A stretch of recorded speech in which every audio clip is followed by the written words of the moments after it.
Bonjour à tous, bienvenue pour le 14e podcast des supporters de l'ETG après cette magnifique rencontre contre Lorient, défaite 4-0. Probablement le match le plus ennuyeux de la saison et peut-être il va falloir aller rechercher très très loin dans l'historique pour retrouver un match aussi peu plaisant tant par le résultat que par le contenu. Toujours avec moi pour débattre de ce match et du prochain, Alex.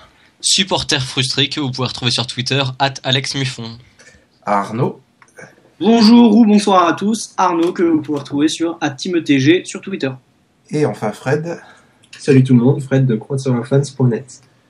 Donc on va tout de suite revenir sur ce 4-0. Pour ainsi dire, pas grand chose à signaler dans ce match.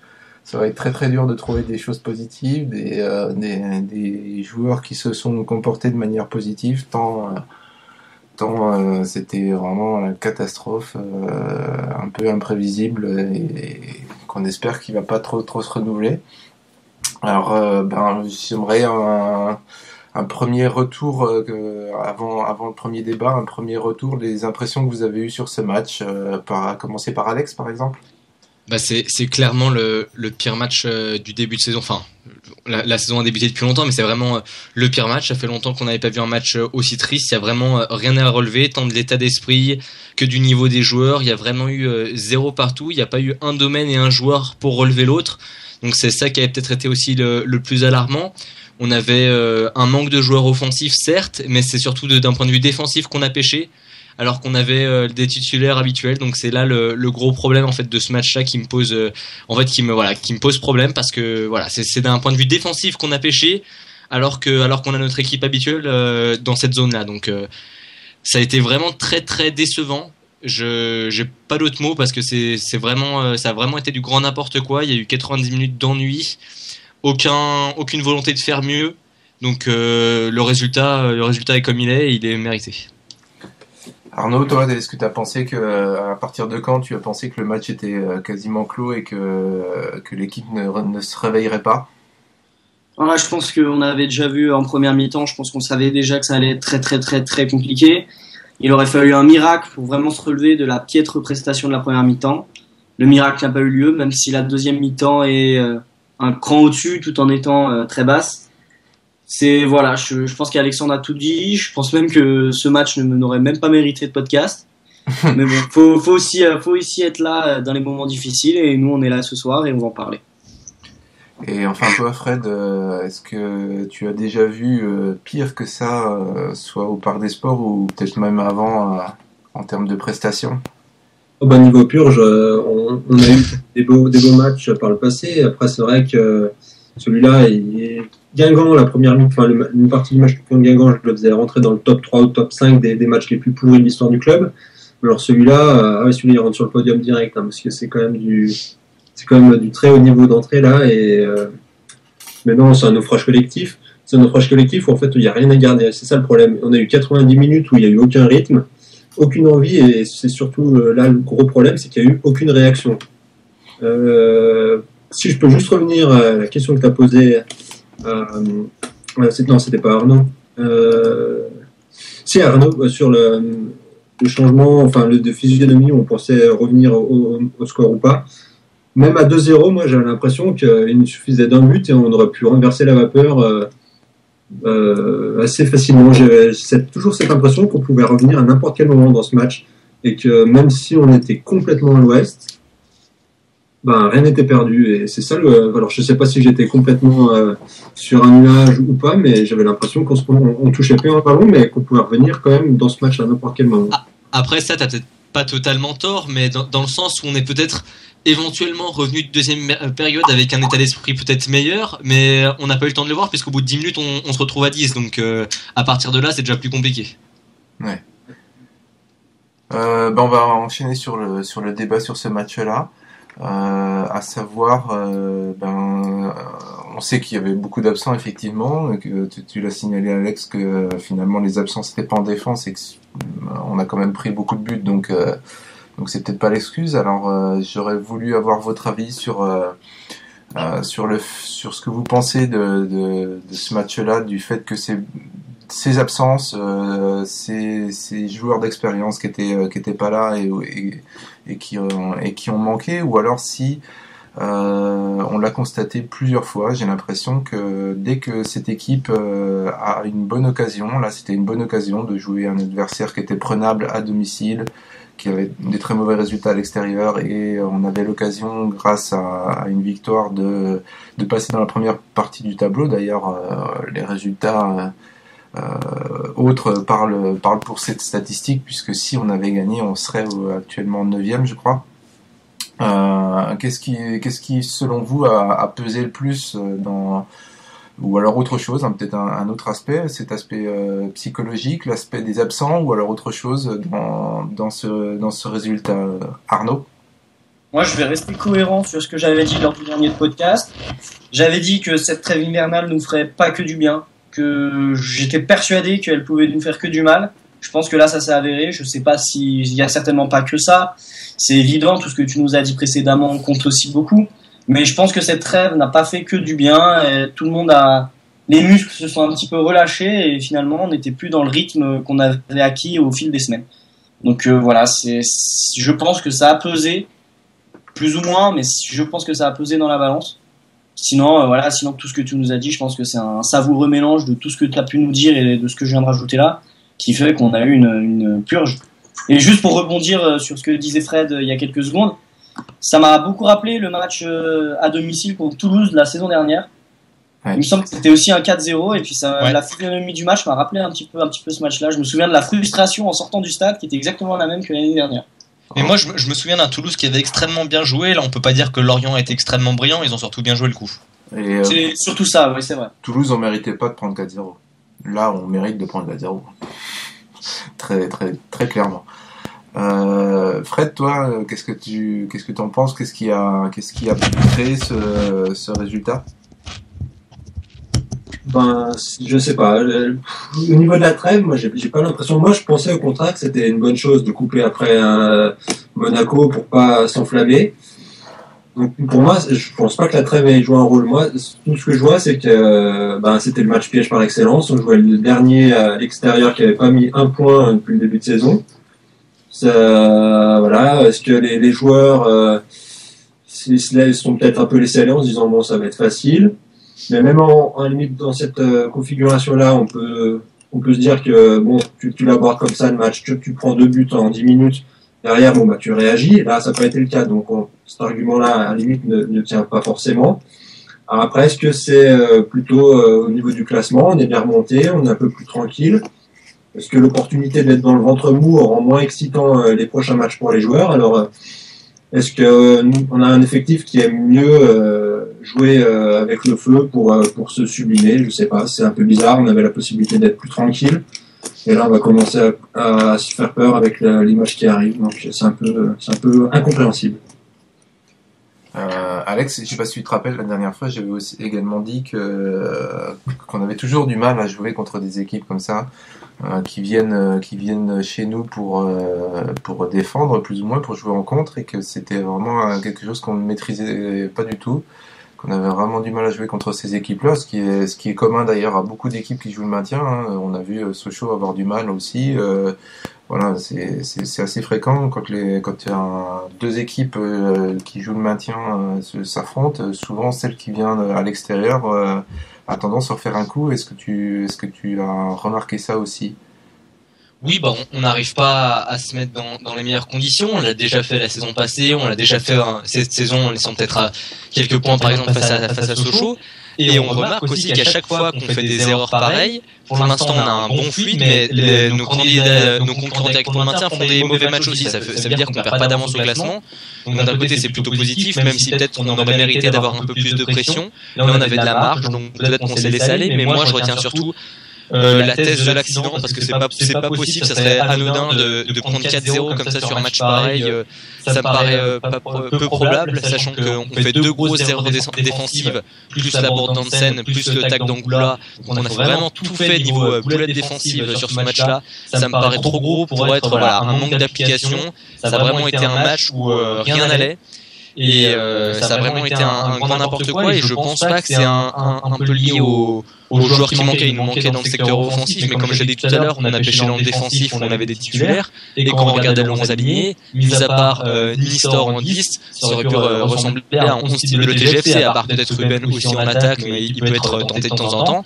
Donc il y a rien à reprocher sur le 11 de départ. Il y a même rien à reprocher peut-être à Pascal Duprat qui s'est confondu en excuses en conférence de presse. Là, le souci vient vraiment des joueurs qui n'ont pas su mettre le rythme, qui n'ont pas su mettre le pied sur le ballon, qui n'ont pas su s'appliquer, mais ça a été zéro dans tous les secteurs de jeu, et ça a été vraiment très problématique. Après, je pense que il y a un match comme ça dans la saison où on va en prendre 4, et ça passera. Je l'espère aussi. On l'avait vu avec Toulouse, ça s'est pas reproduit.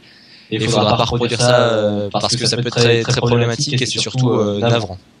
Pour l'anecdote, Duprat a avoué en conférence de presse que c'était l'une des premières fois où il n'avait pas gueulé pendant la mi-temps, et qu'il a dit qu'en tout cas il ne ferait plus cette erreur-là. Donc on peut s'attendre à de belles violentes à venir. Surtout que sur un match pareil, il faut vraiment gueuler. Quand on a vu la première mi-temps, c'est un petit peu bizarre. Et ce qui me surprend vraiment le plus, donc c'est vraiment là où on voit qu'il n'y avait rien au rendez-vous, c'est qu'on a fait quand même un très très gros travail défensif face à Monaco, avec la même charnière défensive, et là on a fait mais vraiment un truc pitoyable. Je pense qu'en Ligue 2 ou même en National, ça aurait pu être plus condamnable. Ouais. Et on continue dans notre sale habitude de ne pas jouer la première mi-temps. Oui, tout à fait, sauf que là on n'a même pas joué la deuxième. Donc Oui, aussi, mais en l'occurrence... Voilà, c'était compliqué. Pour rappel, quand on a pris 4-0 l'année dernière contre Toulouse, c'était en octobre. Et ensuite, on a perdu encore une fois à domicile contre Lille, 2-0. On a perdu à Sochaux 2-1. Et on s'est repris seulement un mois, 15 jours, 3 semaines après contre Reims. On a recommencé à prendre des points, et ensuite Saint-Etienne et Rennes. Donc on en déduit qu'on se retrouve. C'est pas vraiment mathématique, donc on va pas reproduire ça à chaque fois. Je pense que justement les joueurs ou même le staff va peut-être se rendre compte aussi de ces statistiques. Il va pas y avoir la volonté de reproduire ça. Ce serait trop simple, mais il va falloir faire attention. Non, mais pour pas retomber dans la facilité et les difficultés de la saison passée où on avait eu une très très grosse série noire.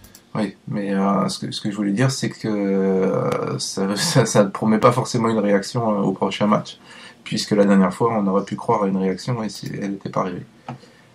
Voilà. Ouais. On va essayer de se trouver des tops au milieu des flops. Ce qui va être intéressant surtout, c'est de pouvoir justifier un peu tout ça. Fred, tu veux commencer ? Oui, alors... Pour les tops, alors j'ai quand même relevé quelques joueurs dont j'ai aimé le comportement global, mais ils n'ont pas pu faire des miracles, mais dans l'état d'esprit, je les sentais assez présents, donc Sabali toujours là, Bass aussi, qui avait de l'envie, et je soulignerais le match de Ruben, même s'il n'a pas eu d'occasion, il a fait ce qu'il a pu avec le peu de ballons qu'il a eu à négocier. La plupart c'était des ballons injouables, soit des ballons aériens, dos au but, donc vraiment un match catastrophe pour lui, sur le plan personnel, sur ce qu'il avait à négocier comme ballon. Mais on a pu quand même se rendre compte qu'il avait une qualité technique, une qualité de prise de balle, de conservation de balle qui peut être très intéressante le jour où il aura des coéquipiers qui lui donneront des ballons corrects. Ce qui est triste, c'est que on avait en face le troisième gardien de Lorient, et on l'a mis rarement à contribution. Il a vraiment passé un match tranquille. Donc c'est navrant d'avoir eu un joker. Ça sera pas toute la saison que Lorient va jouer avec son troisième gardien. On en a eu la possibilité, mais on en a absolument pas profité. On n'a même pas inquiété sur le coup franc de Sorlin en deuxième mi-temps. Mais à part ça, franchement, ça a vraiment été très très très faible d'un point de vue offensif. Finalement, Nistor en 10, c'est peut-être pas la bonne idée. Enfin, après, c'est vrai que c'est un match un petit peu piège pour le juger, dans le sens où vraiment la prestation a été médiocre. Mais c'est vrai que c'est un petit peu compliqué au vu de son match de samedi. Ok. Tu as des flops, tu as des tops, donc oui, t'as des flops. Quels sont tes flops, Fred ? Alors, au niveau des flops, un flop global pour la qualité technique de l'équipe, le nombre de passes ratées, le nombre de contrôles ratés, même si c'est vrai que peu de joueurs demandaient le ballon, donc c'est vrai que c'est trouver ses partenaires. Je noterai également le match de Mongongue, qui a été complètement absent. Il paraissait même contrarié, énervé. Je le voyais un peu gesticuler avec ses coéquipiers, surtout au début de match. Sur le deuxième but, il est juste 3 mètres derrière tous les 3 autres défenseurs, donc là-dessus, ça fait but. Les relances en touche ou à l'adversaire, je l'ai trouvé, alors je sais pas, est-ce qu'il avait un souci sur ce match ou pas, mais il était complètement absent. C'est assez incompréhensible parce qu'il était bien ces derniers temps. Ouais.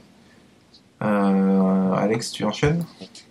Bah oui, je rejoins Fred sur un flop global. Il y a vraiment eu pour moi vraiment rien pour rattraper l'autre, même si par comme il a pu le dire, Ruben était remuant, ça a pas fait la différence. Il y a vraiment eu une prestation extrêmement pâle, pour ne pas dire aberrante. Des 11 joueurs, donc pour moi mes tops, ça sera Bertrand Laquet, Jacare Diaconé, Najib Baouya et puis Andrés Escobar. D'accord, bien vu.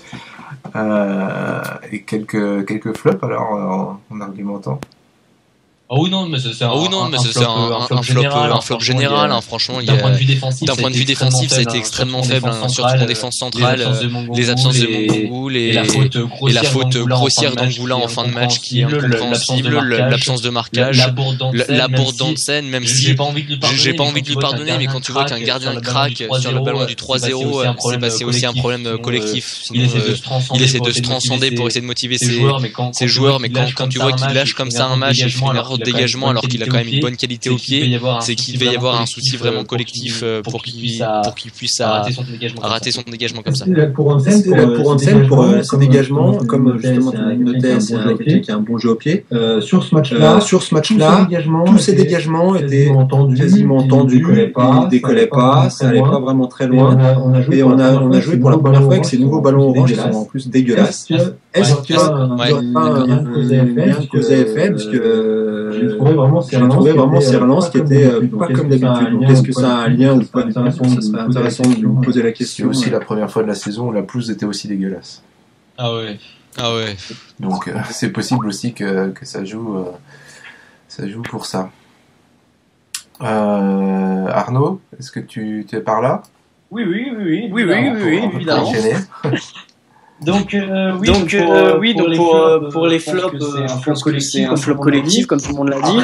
Après pour calculer mes top et flops, j'ai essayé une nouvelle technique entre guillemets. Je suis concentré entre 5 et 10 minutes sur chaque joueur. Je regardais que eux pendant le match. Et il en est ressorti voilà comme Fred nous disait, il en est ressorti que Sabali est concentré dans son match, même si il n'a pas été exemple de tout reproche comme l'ensemble de ses partenaires. Mais il est légèrement au-dessus, comme à chaque match d'ailleurs. Donc voilà, c'est un micro-top. Et sinon, flop collectif, avec un Hansen très délicat, un Mongoul complètement dans les pâquerettes, et j'en passe et des meilleurs. Ok. Moi, j'ai remarqué. Après, juste, excusez-moi. Pour l'anecdote, je suis quelqu'un de très superstitieux et j'ai souvenir qu'en étant arrivé dans le stade, j'ai entendu la chanson que l'on passe habituellement après une victoire. Et ça m'a marqué. Et j'ai dit ce match-là, on va le perdre. Oui, je sais, c'est complètement débile, mais je suis quelqu'un de très superstitieux. Et quand j'ai entendu cette chanson qu'on passe habituellement après les victoires, je me suis dit c'est très présomptueux et ce match-là, voilà. Arnaud il arrive au stade avec le chapelet autour du cou, il marque son territoire en virage. Absolument. Si tu viens avant 17h, tu verras que je suis dans le rond central en train d'effectuer des danses bizarres en caleçon. C'est très amusant. Tu pourras venir me voir un soir. Ok. Et donc toi tes AP flop, Yannick. Moi j'ai remarqué une statistique assez marrante et que je vais traduire assez rapidement. Il y a eu 79% de passes réussies de notre côté, ce qui est quand même pas mal pour une équipe du bas de tableau, et 68% uniquement pour Lorient. Et comme ça, on pourrait se dire, tiens, c'est marrant. Nous, on a l'impression qu'on a raté plein de passes et tout, qu'ils ont été beaucoup plus précis. Mais quand on y réfléchit, ben, c'est la traduction en fait de cette timidité qu'on a eue pendant la moitié du temps. C'est-à-dire on n'osait pas attaquer, on a fait beaucoup de retours vers le gardien, passe d'un côté, passe de l'autre. Le manque de mouvement fait qu'il y a eu beaucoup de passes en défense centrale ou en défense tout court.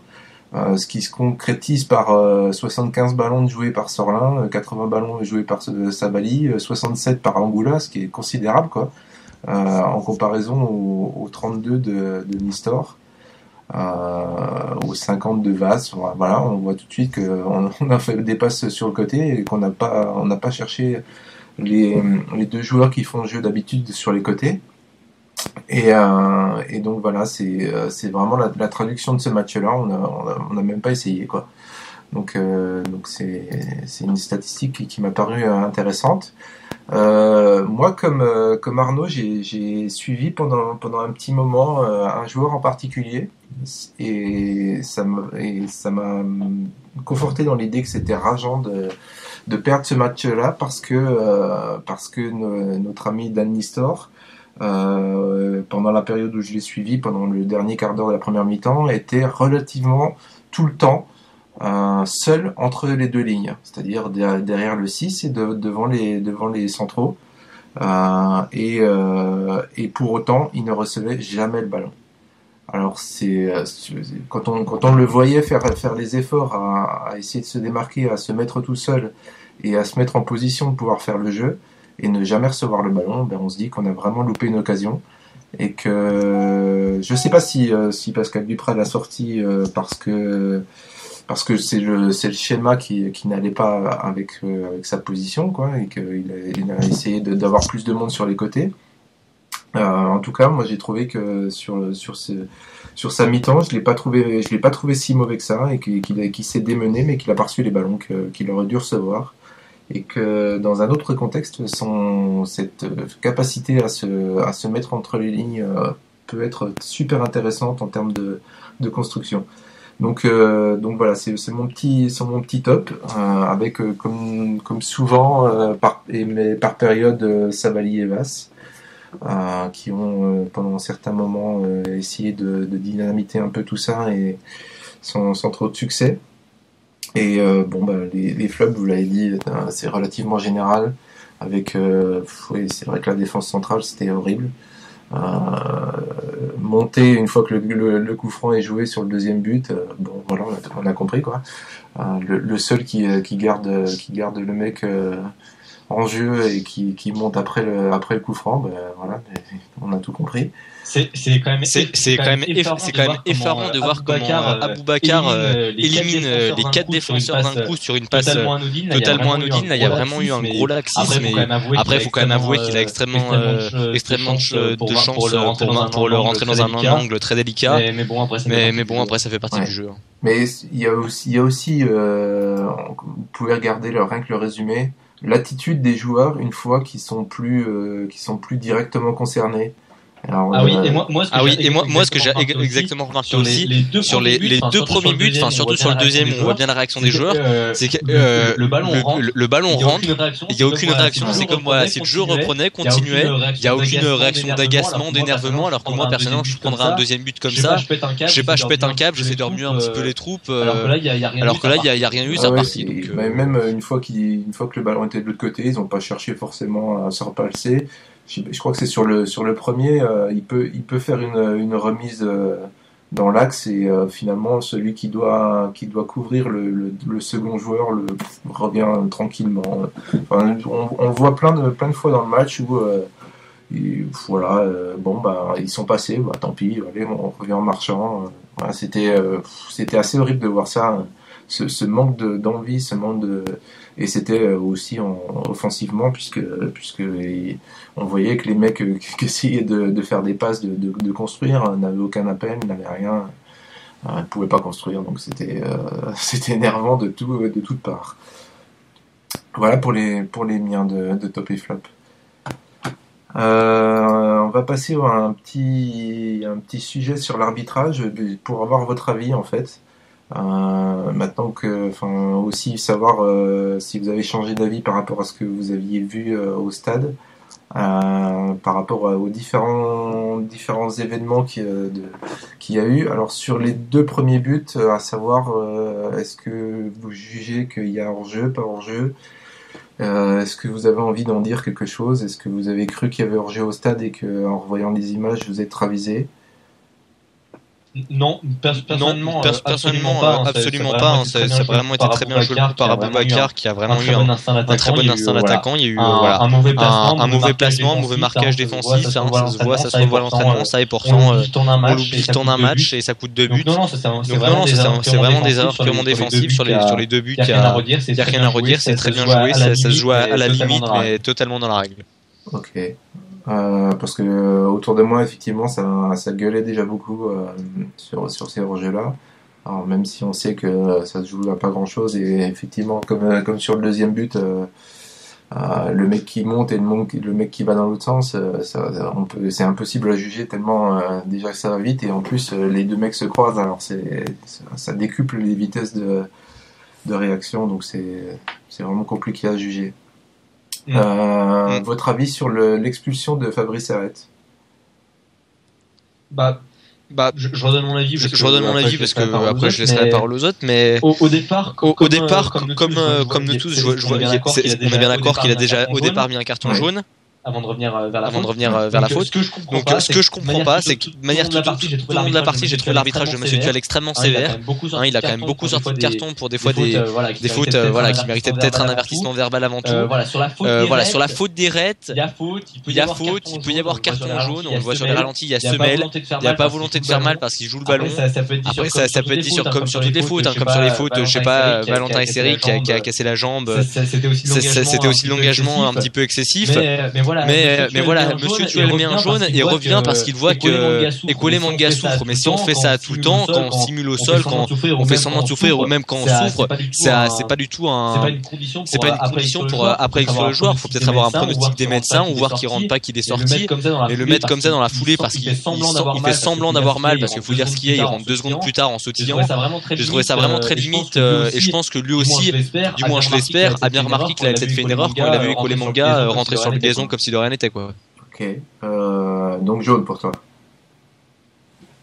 Oui, jaune foncé si vous voulez, mais oui, non, ça méritait peut-être pas l'expulsion. C'est vraiment très sévère, surtout dans les conditions qu'il a eu. Il aurait mis le rouge direct encore, mais qu'ils mettent le jaune puis le rouge avec des raisons qui n'appartiennent qu'à lui, c'est limite. Arnaud, Fred, un avis différent là-dessus?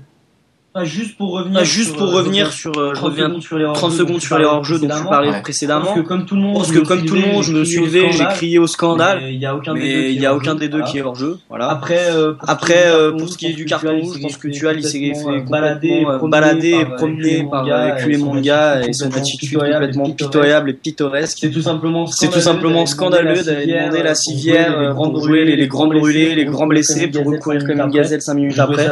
Je trouvais ça scandaleux. Il y est pour rien, il se fait complètement avoir comme tout le monde, je pense, dans la super suivi d'Ekole Manga. C'est plutôt à lui d'assumer et d'arrêter de tomber comme une merde et de se relever 5 minutes après pour aller courir et faire le beau. J'ai trouvé ça une attitude vraiment pitoyable de sa part. Donc voilà. Après c'est le foot d'aujourd'hui. Et enfin Fred. Pour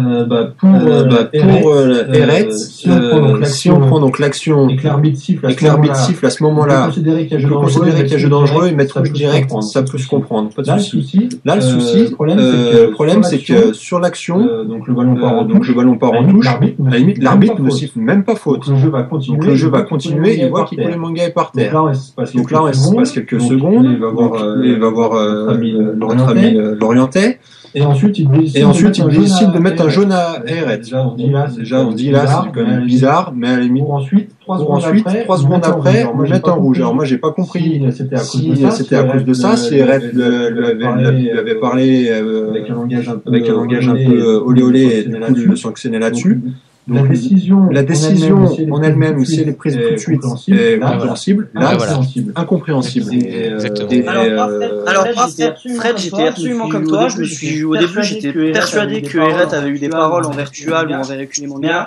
Mais après quelques recherches sur l'équipe, et il me semble aussi, je sais plus sur quel site j'ai vu ça. Mais apparemment, c'est bien, il est bien revenu sur sa décision après avoir vu la gravité de la blessure d'Ekunemanga. La gravité, on met ça entre triple guillemets. Je crois que entre guillemets, entre parenthèses, entre tout ce que tu veux. Donc en fait, c'était une trompette, et il s'est fait abuser par Ekunemanga qui a une option théâtre sur centre de formation. Bravo à lui. Et c'est clairement ce qui indique qu'il s'est fait berner finalement, puisque s'il ne siffle pas à coup franc, c'est que selon lui, il n'y avait pas de faute. Parce que de toute façon, sur un genre de jeu dangereux comme ça, sur un défenseur qui est dans sa surface, automatiquement pour pouvoir protéger l'équipe qui défend, tu siffles faute. T'attends même pas qu'il y ait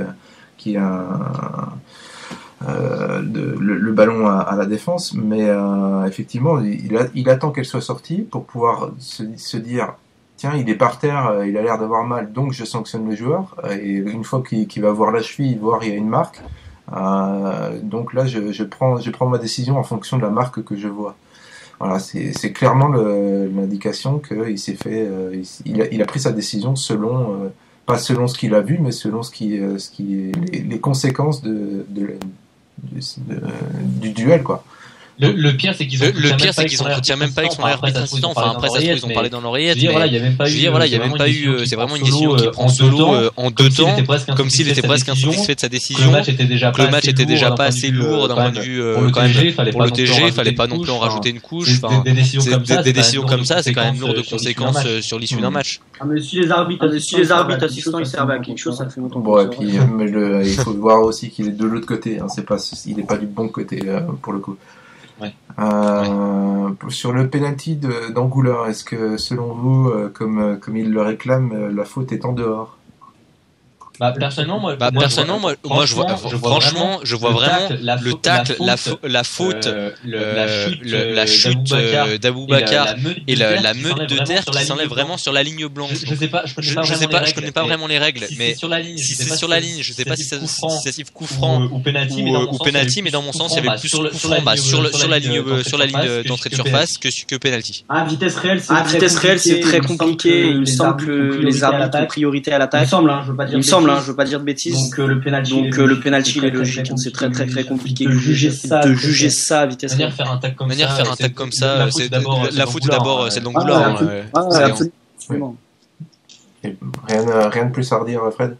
Non, on voit bien sur le ralenti, le tac est sur la ligne, donc dire à 3-4-0, on est plus à ça près. Peut-être 4-0, on aura plus une plus grosse réaction, la claque n'est que plus grande. Donc c'est pas. Et difficile, on va dire que c'est bien notre niveau.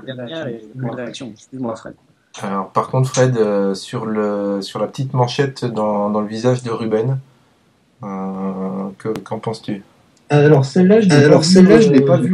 J'ai pas pu l'avoir en vidéo. Je vois pas du tout ce que tu parles. Alors, un ballon qui part plus ou moins vers le poteau de corner. Ruben passe devant son défenseur. Et d'ailleurs, c'est pas une manchette puisque c'est un high kick plutôt. Et le défenseur veut dégager, veut dégager derrière lui en quelque sorte. Mais Ruben est passé devant et a touché le ballon avant lui. Et donc le pied, au lieu de finir dans le ballon, finit plus ou moins dans le visage de Ruben. Et il est au coin de la surface. Moi sur l'action, je suis à l'opposé. Donc en fait moi j'ai le dos du défenseur, donc je vois pas l'impact sur Ruben, mais c'est sûr qu'il y a clairement contact. Il passe devant, donc il doit y avoir faute. Mais je veux dire, on pouvait rien attendre à partir d'expulsion d'Eret. L'arbitre a été juste scandaleux vis-à-vis de nous. Au moindre contact, c'était pour Lorient, souvent avec un carton jaune à la clé. Fallait rien attendre de Tual sur ce match, qui je crois d'ailleurs, d'après les réflexions que j'avais de supporters à côté, n'est pas son premier match, étant très tatillon sur nos joueurs, pour pas dire plus. Et moi, personnellement, par contre, ce qui me revient en mémoire, c'est une main de Lorient dans sa surface qu'on siffle avec une main contre nous. On rend le ballon à Lorient avec une faute commise par une main de l'ETG, alors qu'en fait c'est une main vraiment de Lorient. On le voit sur les multiples ralentis. Donc je sais pas si vous l'avez en tête aussi. Je l'ai dans ma liste, mais effectivement il y avait une main sur un centre. Ouais. Après, on va pas non plus justifier sur l'arbitrage. Ça a été mauvais, mais on a été plus mauvais que l'arbitrage. Et puis la défaite est méritée. Donc, mais c'est vrai que c'est dommage de pas perdre non plus logiquement avec un arbitre qui aurait pu être correct et rester dans la mesure et pas tomber dans la démesure justement. Après, il est pas plus mauvais que la moyenne des arbitres de Ligue 1. Malheureusement, on en revient toujours à ça. Non, mais ça me semblait intéressant d'évoquer ces différentes décisions qui sont souvent litigieuses. Pour le coup, il y en avait plusieurs qui étaient litigieuses et ça me paraissait intéressant d'en débattre ce coup-ci. Parfois c'est très clair, mais là ça me paraissait moins clair que d'habitude. On va passer au prochain match. On va essayer de s'éclaircir un peu les idées. Ça sera la première fois qu'on joue un dimanche à 17h, non ? Cette saison. Oui. Ouais. Donc Bastia. Déplacement à Bastia. Qu'est-ce que ça vous inspire comme à part le bouillon Furiani et que pour le coup donc ça va être dur de réagir face à une équipe devant son public comme Bastia et encore plus le dimanche après-midi. Alex. Après on a montré quand même qu'on était capable de faire des choses à l'extérieur. Après il y aura peut-être pas le même public à Monaco qu'à Bastia, c'est sûr. Mais Bastia n'est pas non plus une grande équipe. Si c'est quand même une bonne équipe, il faudra s'en méfier. Mais ça reste une équipe dans la norme qui a son lot de victoires, qui a son lot de défaites et qui reste à notre portée. Comme Lorient était à notre portée, on est totalement passé à côté. Mais on a réussi à négocier des matchs plus compliqués, des matchs moins compliqués. Je pense que là c'est totalement dans notre corde d'aller chercher les 3 points. Je pense qu'il y a obligation de manière de réagir, de proposer un tout autre visage, même si c'est pour un match nul. Mais je pense pas que la défaite soit envisageable parce que même si on a un bon début de saison, même si je crois que tu l'as dit, on n'est plus notre meilleur début de saison. Faut quand même continuer, faut pas s'arrêter parce qu'on a une marge de protection, on a une marge de sûreté par rapport à la zone de relégation. Surtout qu'on est à l'abri de rien, surtout que Bastia est devant nous, ça coûte rien de revenir à leur hauteur parce qu'on a 16 points, ils en ont 19. Ils se sont pris 4-2 à Reims, donc tout est encore possible. On va retrouver des titulaires habituels, des cadres, donc voilà. Ouais. Et par contre on perdra forcément Fabrice Errette, ça c'est sûr. Puisqu'il sera je sais pas quand est-ce que il est obligatoirement suspendu pour ce match-là. Oui. Et il est convoqué pour la discipline ou pas ? Oui, de toute façon. Enfin non, convoqué pas forcément non. Je pense pas qu'il y ait une convocation à la suite.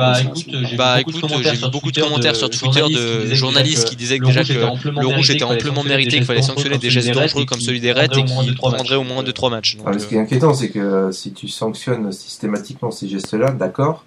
Le problème, c'est que les 3/4 des matchs se terminent à 9 contre 9. Dès qu'il y en a un qui joue des coudes quand il va à la tête, c'est pareil, c'est sanction la même chose. Tu peux péter des dents, tu peux péter des arcades. Il y a des gestes comme ça, il y en a un paquet dans chaque match.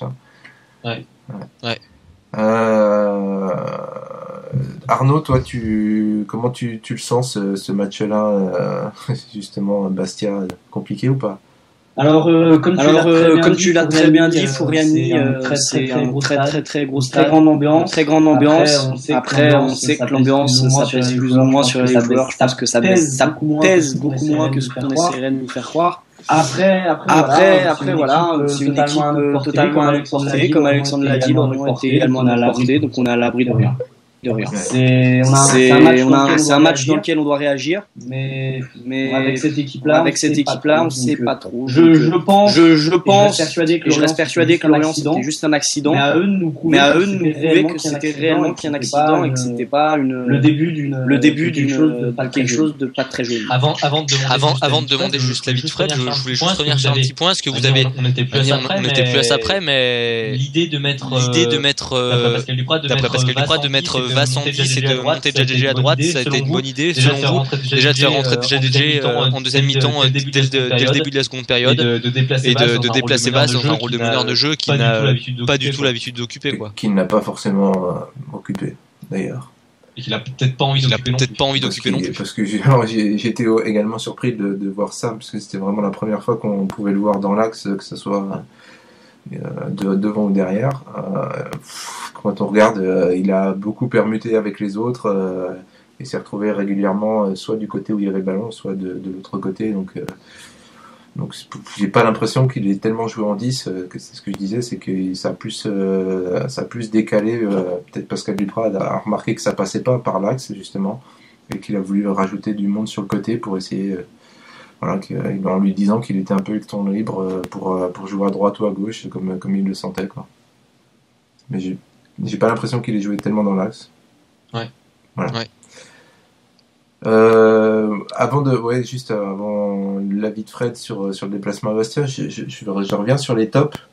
Je vais donner un top aussi pour les supporters qui ont chanté jusqu'à la 88e minute à peu près, qui sont arrêtés vraiment dans les toutes dernières minutes, et on les comprend, les courageux, et que encore une fois, il n'y en a pas un seul qui s'est déplacé pour aller les remercier, même si la défaite est lourde, même si psychologiquement c'est pas facile de finir un match comme ça, n'empêche que c'est eux qui l'ont fait, donc une fois de plus ils auraient dû aller remercier ces supporters qui ont poussé tout le long du match, même à 4-0, même à 3-0, ils ont continué, et ça c'est vachement bien qu'ils continuent comme ça. Ils sont pas forcément nombreux, mais en tout cas ils mettent le paquet de ce qu'ils peuvent faire.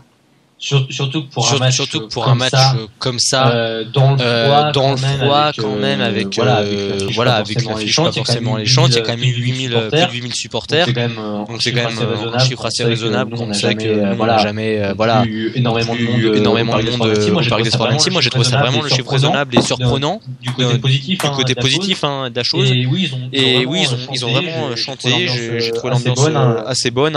C'était peut-être le seul point positif du match.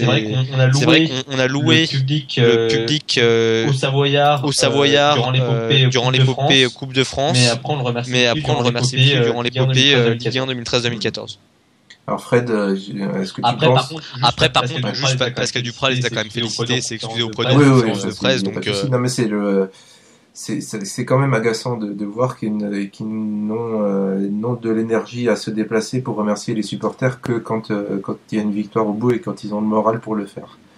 Oui. Voilà, c'est encore une fois toujours la même remarque. Mais, je pense que la remarque existera toujours tant qu'ils se bougeront pas pour faire ces quelques mètres qui font quand même chaud au cœur à ces gens qui chantent. Fred, est-ce que tu penses que justement que ce feu de Furiani va peser comme un 12e homme? Oui, tout à fait. C'est vraiment Bastia, c'est à part.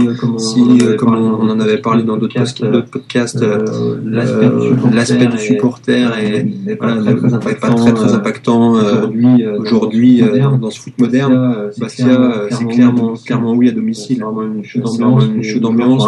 Les joueurs sont imprégnés de la culture du club. Ça va être une réception. On va être très compliqué pour nous là-bas. Ça va être notre premier déplacement à Bastia en pro. Je sais pas du côté de Thonon l'histoire avec Thonon, mais du côté de Gaillard, la dernière fois qu'on était allé à Bastia, c'était Pommucé FA2 du FC Gaillard et on en avait pris 6. Donc voilà, ce sera une terre à part. Ça fait 3 ans qu'on n'a pas joué à Furiani, enfin 2 ans qu'on n'a pas joué à Furiani. Ah oui, non, mais c'était huis clos. La réception de Bastia a été faite à Auxerre. Oui, c'est vrai. Ça va être une première pour le club. C'est vrai. C'est vrai. Rien que pour illustrer ce propos-là, Bastia est 4e à domicile avec 16 points.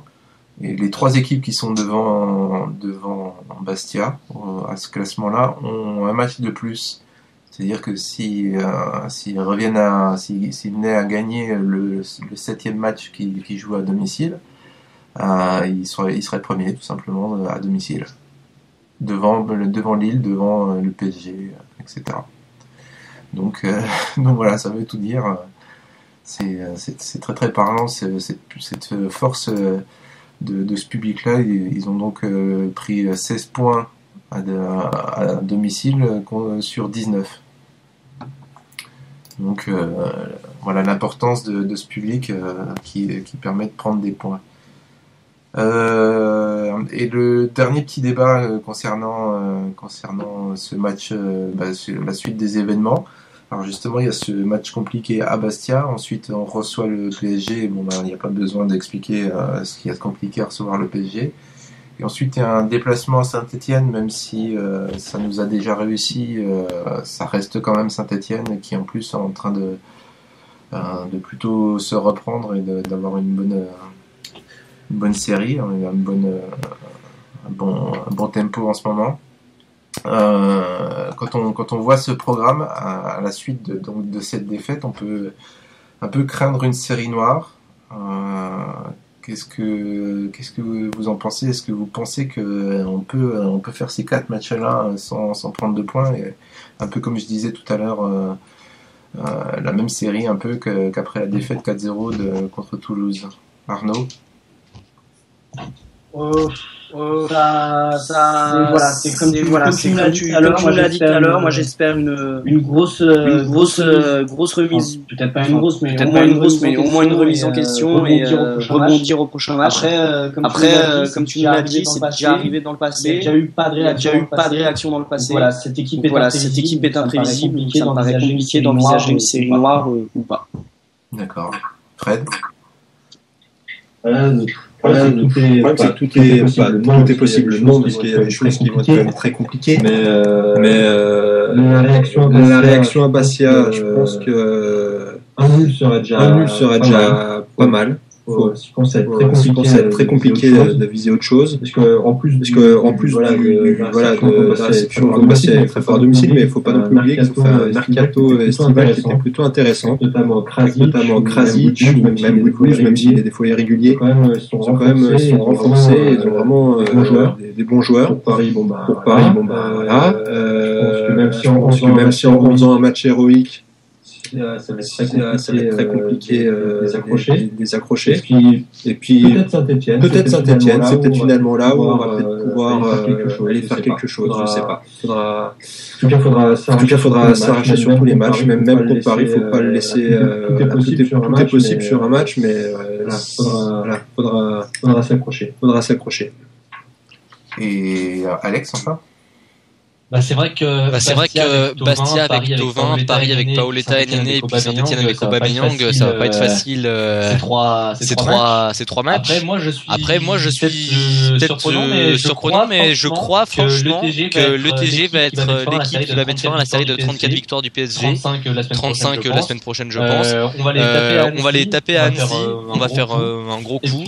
Et puis, on sera bien reparti pour une bonne dynamique. Saint-Etienne va se choper un huis clos quand on ira chez eux. Donc ils n'auront plus de supporters. Donc il y aura des bonnes choses à prendre. Il y aura 3 points pris à Bastia, 3 points pris face à Paris, puis au moins 1 face à Saint-Etienne.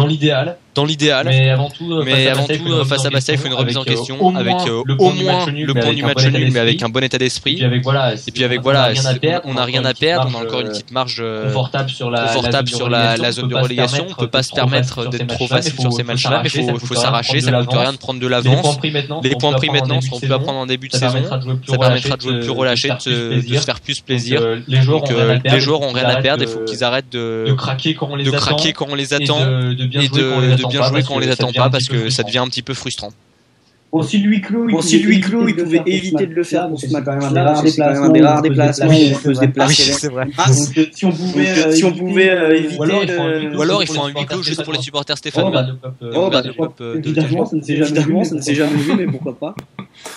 Alors Par rapport à ça, je pense que, à mon avis, je connais pas vraiment les lois. Après, bon, il peut y avoir des décrets, des choses comme ça, mais je vois pas comment Saint-Étienne peut être sanctionné à domicile, sachant que les échauffourées sont passées à l'extérieur. Il n'y a rien eu à Saint-Étienne. Je vois pas comment la SSE pourrait être sanctionné d'un match à huis clos. Moi, ça me paraît impossible n'est pas Thierry. C'est vrai. Par contre, si jamais Fred tu fais le déplacement à Saint-Etienne, tu feras gaffe parce que la dernière fois, quand Riolo a voulu aller à Saint-Etienne, il a été annulé et tout ça. J'ai pas encore. Il y avait eu des menaces de mort, donc tu fais gaffe. J'ai jamais rien dit contre Saint-Etienne et contre quel club bien de toute façon, mais. Non, mais moi, je vois pas de sanction à ce niveau-là pour Saint-Étienne de toute façon. Ça me paraît. On verra bien. On verra bien. On n'en est pas encore là. Puis au pire, ça nous influencera que très peu. Alors juste quelques petites statistiques, quelques petits résultats pour voir un peu plus loin sur ces matchs-là.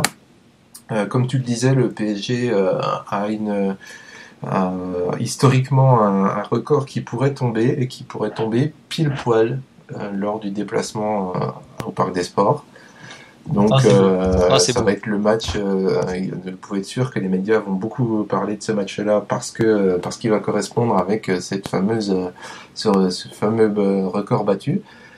Donc ce serait intéressant Et c'est quel record ? C'est le nombre de matchs sans défaite. D'accord. Voilà. S'il continue évidemment à ne pas perdre. C'est pas une simple coïncidence, je pense. Ça a même été fait exprès en début de saison, d'un point de vue du calendrier, niveau Illuminati et tout ça, il doit y avoir un lien. Et enfin, Bastia, les 3 derniers matchs à domicile, ils ont gagné 1-0. Et le seul résultat, la seule équipe qui a réussi à prendre des points là-bas, puisqu'ils en ont pris 16 sur 18, c'est Marseille avec un 0-0 au mois de septembre. Donc, il faut un début et une fin à tout. Non, mais c'est l'illustration pour voir. Bastia ne met pas forcément des tôles à domicile, puisqu'ils ont gagné donc 3 fois 1-0 là, 1-0-0 contre Marseille, et ensuite 2-1 contre Toulouse. Ça prouve qu'ils sont quand même 2-0 contre Valenciennes. Ils prennent peu de buts chez eux. Ça, c'est sûr et certain. Donc voilà. Il y a juste Lorient qui a pris 4-1. Donc voilà, statistiquement, il va falloir être solide défensivement parce que ça devrait pas se jouer sur un très très gros score. Je pense, et j'en ai parlé chez moi aussi, heureusement que ce match tombe en fin de semaine, et heureusement que l'équipe de France s'est qualifiée un peu plus tôt, sinon je pense qu'il y aurait une très grosse vague de suicides après l'élimination du monde et puis la défaite 4-0. Je pense que ça aurait été trop pour une seule semaine. Donc on va se satisfaire du peu qu'on a, avec Berrigo à Rio dans 2-3 mois déjà, et puis voilà. Voilà, pour la fin de ce podcast qui a été bien long, il faut dire qu'il y avait beaucoup de choses à dire. Quelque chose à rajouter comme d'habitude qui vous serait venu pendant ces 50 minutes de débat? Oui, tout à fait. On se retrouvera après la victoire face à Bastia dimanche à 17h. D'accord, super. Donc on va tout simplement clore tout ce podcast avec les présentations de fin. Alex, par exemple. Vous pouvez me retrouver sur Twitter @AlexMuffon, sur mon blog le-sporting.blogspot.fr, et puis vous allez pouvoir retrouver ma chronique sur OTG Blog dans la semaine. Et Arnaud, qu'on va pouvoir te libérer dans les temps. Parfait. Je serai peut-être légèrement en retard, mais peu importe, je suis bienvenu avec vous. Donc Arnaud, vous pouvez retrouver sur Twitter @TimeTG. Et enfin, Fred. Retrouver sur fans.net, également sur Twitter et sur Facebook. Voilà, on vous retrouve la semaine prochaine après ce match dominical à Bastia. Et bonne semaine à vous. Ciao. Bonne semaine. Bonne semaine à tous. Salut.